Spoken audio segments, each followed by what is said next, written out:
Good morning, ladies and gentlemen. Hope you're having a good day. It's period 4, Algebra 2 CP class. I figured since I can't be there, I'd give you guys a little run through of a couple of problems you're going to see on your worksheet today, similar to what we did yesterday.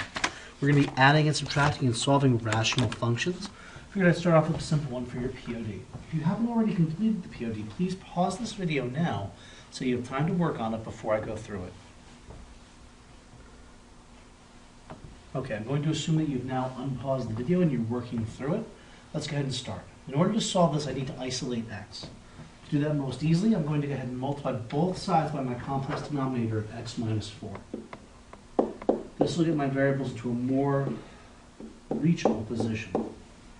When I do this, on the left-hand side, they'll cancel. I'll be left with 2x plus 4 equals 3 times x minus 4 over 2.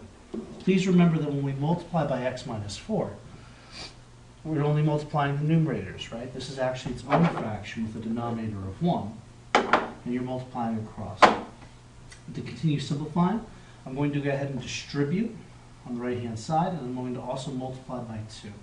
So let's first distribute, giving us 2x plus 4 equals 3x minus 12 over 2. And then I'll multiply by 2 on both sides in order to get rid of my denominator, allowing me to cancel. This will leave us with 4x plus 8. Don't forget that that was a distribution step. We were multiplying the 2 by both of these things, which is where our 4x plus 8 came from. To finish off, we'll subtract by 3x on both sides.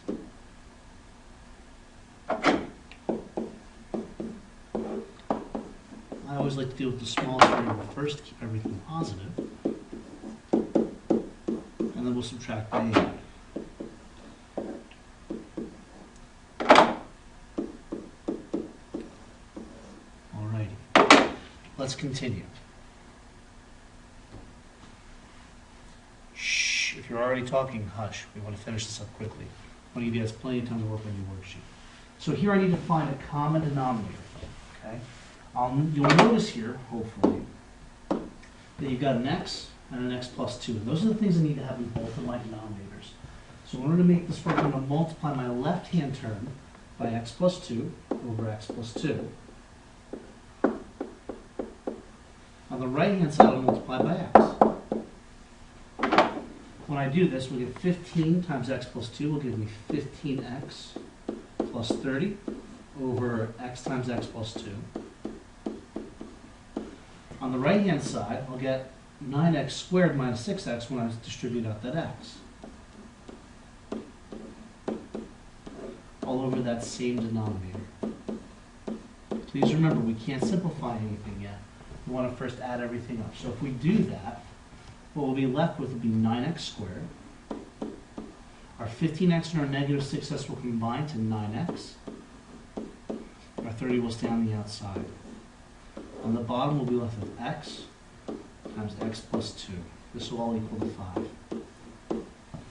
Okay? Now what we need to do is continue to solve. And at this point, we're back to a similar problem to what we had last time. We'll multiply by the complicated denominator first.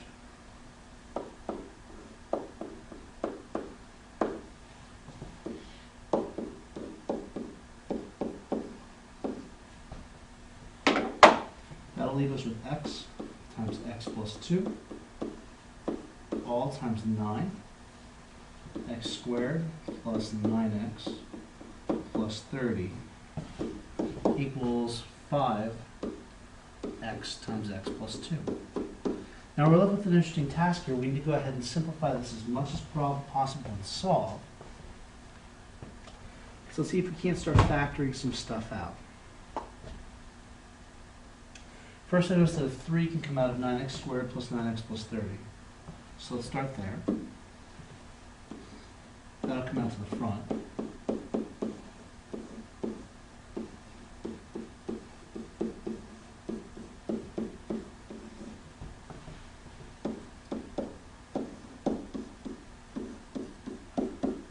Okay.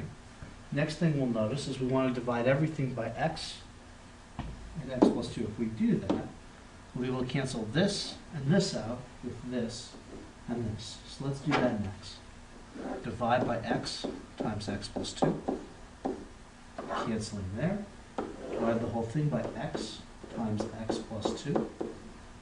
And by the way, if at any time in the video you need to pause or go back, feel free to do so. At the end of this will leave us with 3 times 3x squared plus 3x plus 10 equals 5. We'll continue to go ahead and solve as much as possible.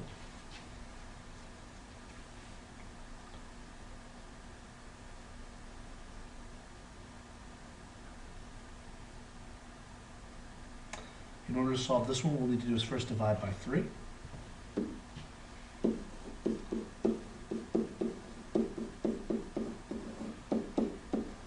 And now you have a couple of different choices here. The easiest one seems to be that we can go ahead and solve using completing the square. So we'll subtract 10 from both sides, giving us with 3x squared plus 3x equals, and now if we want to do this on our side work here, we have 5 over 3 minus 10 over 1. We'll need a common denominator, so multiply by 3. So 5/3 minus 30 over 3 will leave us with, aside from a very strange looking 3, a negative 25. And the smartboard begins to add it up. Negative 25 over 3 will be what we're left with. And now to complete the square, we'll need to divide by 3. Get rid of the coefficient in front. Leaving us with x squared plus x equals negative 25 over 9. Now we need to actually complete the square. If you recall, that's b over 2 squared is that method. So here b is a 1, so we'll take b over 2 squared is equal to 1 over 2 to the second, which is 1 over 4. We'll add it to both sides. Hopefully you haven't forgotten this method on me.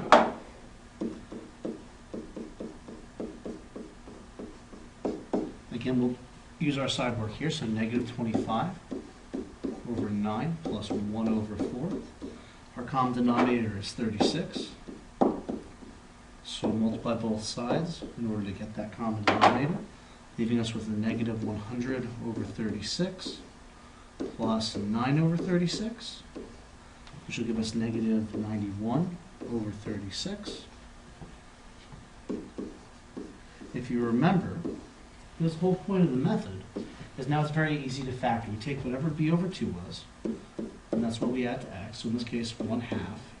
All that squared is going to equal whatever we had, so negative 91 over 36. We'll square root both sides, giving us x plus 1/2 equals plus or minus the square root of negative 91 over 36. And then subtract 1/2 from both sides.